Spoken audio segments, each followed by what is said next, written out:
I've decided to finally start my own customized keyboard, and we're going to do the video game theme. I'm starting with S and O.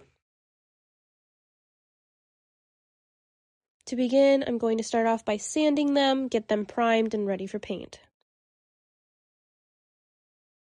Beginning with S, I added a base coat to help our design stick and show. And likewise, I added one to O. Beginning with O first, I went in and sketched the design. I went with the logo and symbol for Oblivion, which happens to also be the Daedric letter O.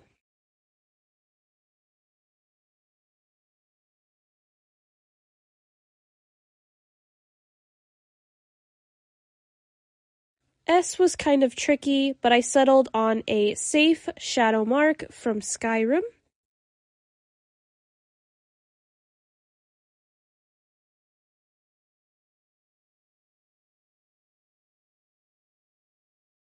Now that the painting is done, I'm going to go ahead and put a glossy protective coat on it. Here they are back on the keyboard.